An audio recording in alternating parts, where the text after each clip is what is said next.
আমার ঢাকা বিশ্ববিদ্যালয়ে ভর্তি পরীক্ষার বাকি আছে আর প্রায় 70 দিন মতো, অর্থাৎ 70 দিনেরও কম সময় আমার ঢাকা বিশ্ববিদ্যালয়ে ভর্তি পরীক্ষার বাকি আছে। কিন্তু আমি এখন চরম লেভেলের হতাশ। আমি এই হতাশাটা কিভাবে কাটাবো? এখন দেখো ভাইয়া, একটা কথা তোমাকে আমি একটু বলি যে তুমি যদি জীবনের কোনো পর্যায়ে, শুধু অ্যাডমিশন না, তুমি জীবনের যে কোনো পর্যায়ে যদি হতাশা কাটিয়ে উঠতে চাও, যদি হতাশাকে তুমি রিমুভ করতে চাও তোমার লাইফ থেকে, তাহলে তোমাকে কি করতে হবে জানো? পরিশ্রম। অর্থাৎ পরিশ্রমই একমাত্র এমন একটা এলিমেন্ট যেটার মাধ্যমে তুমি জীবনের থেকে হতাশা কি করতে পারবে? দূর করে দিতে পারবে। এখন একটা কথা তোমাদের মাথায় আসতে পারে যে ভাইয়া, আমরা তো অ্যাডমিশন টাইমে প্রচুর পরিমাণ পরিশ্রম করতেছি, এই পরিশ্রম করার কারণেই হতাশ হয়ে যাইতেছি, ঠিক আছে? এত বেশি পরিশ্রম করতেছি, ভাবতেছি যে আসলে আমি ঢাকা বিশ্ববিদ্যালয়ে চান্স না পাইলে কি হবে, আমার এত পরিশ্রমের কি আসলে কোনো মূল্য আছে? এইটা ভাবে আমরা হতাশ হয়ে যাচ্ছি। কিন্তু ব্যাপারটা এরকম না। তুমি তোমার সর্বোচ্চ দিয়ে পরিশ্রম করতেছো না, অর্থাৎ তুমি তোমার সর্বোচ্চ লেভেলে, তোমার ভিতর যেটা মানে একদম হাইয়েস্ট পিক আছে, এই লেভেলে তুমি পৌঁছাইতেছো না, ঠিক আছে? এখন তোমার মনে মানে প্রশ্ন আসতেই পারে যে ভাই আপনি কি বলেন, যে আমরা তো আমাদের জায়গা থেকে আসলে আমার মনে হচ্ছে আমি সর্বোচ্চ, কিন্তু তুমি তোমার মানে তোমার বেসিক্যালি তোমার মনে হইলে চলবে না।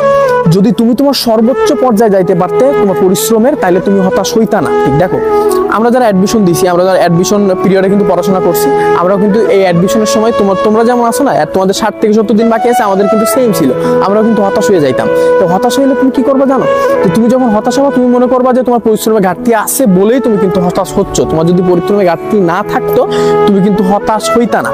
এখন তুমি এই তোমার পরিশ্রমটা তুমি যে সর্বোচ্চ লেভেলে নিয়ে যাবা, বা সর্বোচ্চ লেভেলে যে তোমার পরিশ্রমটা আছে, বা তুমি তোমার সর্বোচ্চ দিয়ে চেষ্টা করতেছো, এটা বোঝার একটা ল্যান্ডমার্ক কি জানো? যে তুমি তোমার প্রত্যেক দিন তোমার অ্যাডমিশন, তুমি যে ইউনিটের পরীক্ষার্থী হও, তোমার অ্যাডমিশনে যতগুলো সাবজেক্ট আসবে, সবগুলো সাবজেক্ট তোমাকে কি করতে হবে? প্রত্যেক দিন যেগুলো সাবজেক্ট আছে সবগুলো সাবজেক্ট প্রত্যেকদিন পড়া লাগবে। এন্ড সবগুলো সাবজেক্ট দিয়ে পড়বা। এখন তুমি এমন একটা কাজ করলা যে তোমার সবগুলো সাবজেক্ট 3-4 পেজ করে পড়লা, 3-4 পেজ করে পড়লে হবে না, ঠিক আছে? তুমি এমন একটা রুটিন তৈরি করো যে তুমি 20 দিনের ভিতরে তোমার যে সবগুলো সাবজেক্ট আছে, অর্থাৎ 20 দিনের ভিতরে পূর্ণাঙ্গ সিলেবাসটা শেষ করবা। এই ক্ষেত্রে কি করবা? তোমার যে প্রত্যেক দিনে পড়ার যে টপিক লিস্টটা কিন্তু অনেক ভ্যাস্ট হবে। আর তুমি যদি প্রত্যেকদিন যে টপিকের যে ভ্যাস্ট লিস্টটা আছে না, এটা যদি তুমি শেষ করতে পারো, অর্থাৎ তোমার গোল থাকবে যে তোমার দৈনিক যে পড়াটা আছে, দৈনিকের পড়া অর্থাৎ দিনের পড়া দিনে শেষ করে, এবং এই পড়াটা অনেক মানে বড় হবে, অনেক ভ্যাস্ট হবে, ঠিক আছে? এইভাবে যখন তুমি একটা সপ্তাহ তোমার নিজের সর্বোচ্চ দিয়ে পরিশ্রম করতে পারবা, অর্থাৎ একটা সপ্তাহ পরে দেখবা যে তুমি আর হতাশ নাই, ঠিক আছে? তুমি কিন্তু হতাশা থেকে বেরোয় গেছো। কারণ কি? তুমি কিন্তু কি করছো?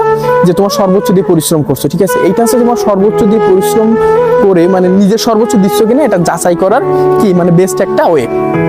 এখন আরেকটা ব্যাপার হচ্ছে যে তোমরা যারা বি ইউনিটের পরীক্ষার্থী আছো, তোমাদের আমি যদি বলি, এখন বি ইউনিটের জন্য স্পেশালি আমি একটু বললাম, বি ইউনিটে তোমরা কি করবা জানো? তোমরা যে বাংলা, ইংরেজি, সাধারণ জ্ঞান 3টা বিষয় আছে, 3টা বিষয় একদম সমান গুরুত্ব দিবা। তাহলে তোমাদের মানে ভিতরে ন্যূনতম কোনো পরিমাণ হতাশা আসবে না। কারণ তোমরা কিন্তু অনেকে জিকেকে নেগলেক্ট করো, অর্থাৎ সাধারণ জ্ঞানকে মানে অত্যন্ত কম গুরুত্ব দাও। এটা করলে কিন্তু হবে না। তোমরা সবগুলো সাবজেক্টে সমান গুরুত্ব দিবা। অ্যান্ড মানে প্রত্যেকদিন এমন একটা গোল ফিক্স করবা যে আমার আসলে এই পর্যন্ত পড়া লাগবে, অ্যান্ড তোমার ওই পর্যন্ত পড়া না শেষ হওয়া পর্যন্ত তুমি তোমার বই টেবিল থেকে উঠবা না। তোমরা যদি এইটা করতে পারো, দেখবা আস্তে আস্তে তোমরা হতাশা কিন্তু কাটায় উঠতে পারবে। আর একটা ব্যাপার করতে পারো যে বেসিক্যালি তোমরা একজন ভালো মেন্টরের সান্নিধ্যে আসতে পারো। কারণ তোমার মেন্টর কিন্তু এই পিরিয়ডটা পার করে আসছে, ঠিক আছে? সেও কিন্তু তার অ্যাডমিশন টাইমে তোমার মতো এরকম বিভিন্ন বাধা বিপত্তির সম্মুখীন হয়েছিল, কিন্তু সে কিন্তু সাকসেসফুলি এটা পার করে আসছে। তো তুমি কিন্তু তার কাছ থেকে দিক নির্দেশনা নিতে পারো যে আমার আসলে কি করা উচিত। সে কিন্তু আসলে বলবে, যেহেতু সে বিষয়টা ফেস করে আসছে এবং সে জীবনের এই ক্ষেত্রে সফল। তো এই ব্যাপারগুলো যদি তুমি মেনটেন করতে পারো, তোমার ভিতরে হতাশা আসবে না। তো বেসিক্যালি সব থেকে মূল যে ব্যাপারটা, সেই মূল ব্যাপারটা হচ্ছে তুমি যদি নিজের সর্বোচ্চ দিয়ে পরিশ্রম করতে পারো, তোমার ভিতরে কোনো হতাশা আসবে না, ঠিক আছে? হতাশা রিমুভ করার একটাই ওয়ে, সেটা হচ্ছে পরিশ্রম করা। অর্থাৎ হার্ড ওয়ার্ক একমাত্র ওয়ে, যেটার মাধ্যমে তুমি তোমার জীবনের সর্বপ্রকার হতাশা, শুধু অ্যাডমিশন না, সব হতাশাকে তুমি দূর করে দিতে।